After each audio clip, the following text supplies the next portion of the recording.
کہتے ہیں کہ تبلیغی جماعت والے جو اللہ کے دین کے لیے نکلتے ہیں بہت بڑی بات ہے، اور یہی اصل میں تو یعنی انبیاء کا وظیفہ ہی تبلیغ ہے کہ اللہ نے انبیاء کو کیا فرمایا کہ یا ایھا الرسول بلغ ما انزل الیک من ربک، آپ پہنچائیں جو آپ کے رب کی طرف سے آپ کو ملا۔ اسی طرح حضور پاک نے بھی فرمایا کہ بلغوا عنی ولو آیۃ، اگر تم کو ایک آیت کا ترجمہ آتا ہے، ایک حدیث کا ترجمہ آتا ہے، آگے پہنچاؤ لوگ۔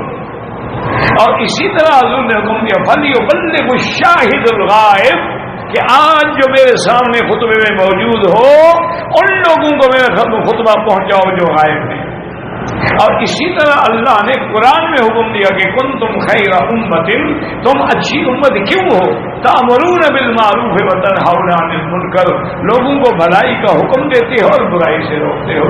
اس لیے اس میں کوئی شبہ ہے کہ یہ اپنا گھر، اپنا مال، اپنا وقت، اپنا ٹائم سب کچھ قربان کر کے باقی اپنے بھائیوں کی ہدایت کے لیے گلی گلی کوچا کوچا اپنے خرچ سے اپنے پیسوں سے سفر کرتے ہیں، جاتے ہیں، تو معمولی بات تو نہیں۔ تو اس لیے بہرحال میری ایک بات یاد رکھیں کہ اگر تم کو ان پر اعتراض ہے تو چند دن ساتھ چل کے دیکھ لو، جو غلطی ہو ان کو بتاؤ، اور نہیں ہے تو پھر ٹھیک ہے، یا اگر تمہارا دل نہیں مانتا تو کم سے کم صحیح اللہ والوں کی برائی نہ کیا، کیونکہ جب کسی اللہ والے کی یا صحیح جماعت کی برائی کی جاتی ہے تو من آزادی ولی فقط آذنتہ بالحرب، حضور کی حدیث ہے، حدیث قدسی ہے، اللہ فرماتے ہیں جو میرے اولیاء کو تکلیف پہنچائے اس نے میرے ساتھ جنگ کا اعلان کیا۔ تو اللہ سے جنگ کر کے کون جیت سکتا؟ اچھا، یہ اتنے محنتی لوگ ہیں۔ مجھے یاد ہے میں لندن میں گیا تو وہاں ایک علاقہ ہے، پتہ نہیں یاد، بلیک پول، سمندر کا کنارہ ہے اور بڑا ہی خوبصورت علاقہ ہے۔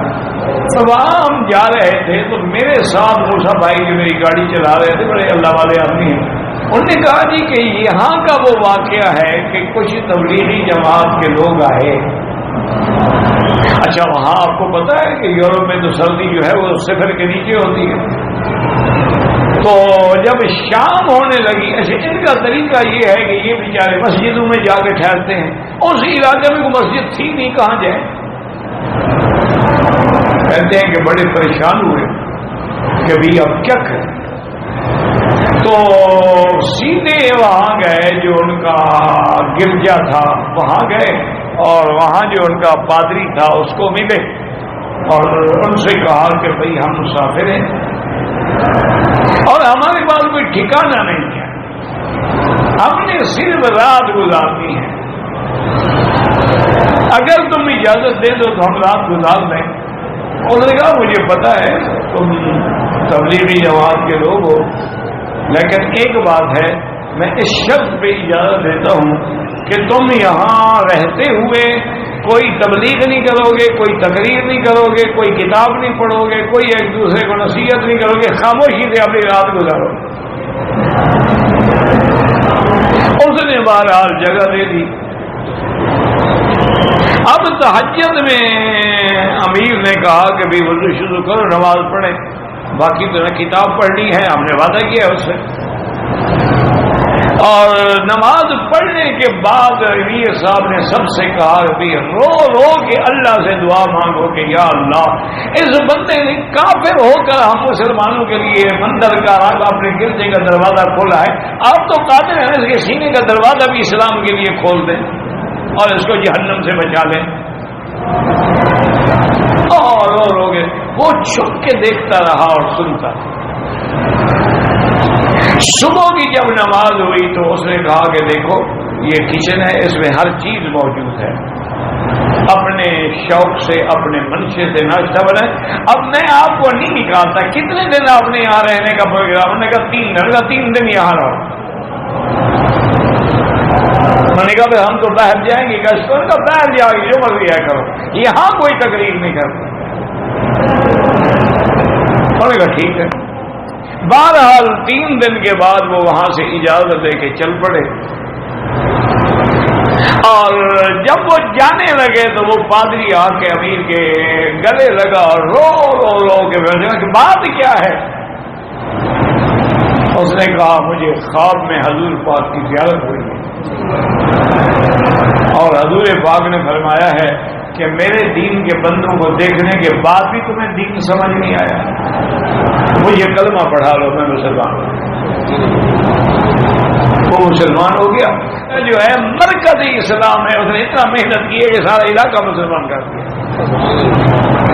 ان کی بڑے خدمات ہیں، وہ ہم نے کبھی وقت نہیں لگایا، لیکن جہاں جہاں بھی گئے ہم نے دیکھا ہے، سنا ہے کہ تقریباً اس وقت دنیا اسلامی ملکوں کے 50-60 ملکوں میں یہ بیچارے پہنچے ہیں، اور جہاں پہنچے ہیں اللہ کا شکر ہے کہ وہاں ان نے دین کا کام کیا ہے۔ میں تو اپنے مولوی صاحبان سے کہتا رہتا ہوں، میں نے کہا یار زمین تو یہ بیچارے ہمیں بنا کے دے جاتے ہیں، باقی آگے ہل شل چلا کے درخت سامان لگاتے ہیں، اصل زمین تو ہمارے یہ بنا کے چھوڑ جاتے ہیں۔ اگر زمین ہی نہ ہو تو ہم پھل کہاں لگائیں گے یا درخت کہاں لگائیں گے؟ تو اس لیے اگر کسی کا دل نہ مانتا ہو کوئی بات نہ مانے، لیکن کسی کو برا رہنا، کیونکہ ان کے بڑے خدمات ہیں۔ اور تم نے تو شاید کبھی اپنے ہمسائے کو بھی کلمہ نہیں پڑھایا ہوگا، انہوں نے لاکھوں لوگوں کو مسلمان کیا، لاکھوں لوگ اسلام لائے۔ باقی غلطیاں کس میں نہیں ہوتی بھائی، غلطیاں تو ہوتی ہیں، انسان ہیں۔ اچھا پھر ان میں تو سارے عالم تو ہے نہیں، ان کو تو جو مل جائے ساتھ لگا لیتے ہیں، اس میں دکاندار بھی ہوتا ہے، کرایہ دار بھی ہوتا ہے، اس میں وکیل بھی ہوتا ہے، اس میں ماسٹر بھی ہوتا ہے، کوئی پڑھا لکھا بھی ہوتا ہے، کوئی جاہل بھی ہوتا ہے۔ تو اس لیے غلطیوں پہ نظر نہ ڈالو، اچھائیوں پر نظر ڈالو۔ باغ میں جاؤ تو کانٹے نہ گنتے رہو، گلاب کے پھول پہ نظر ڈالو، باقی گلاب کھلتے کانٹوں کے اندر ہے۔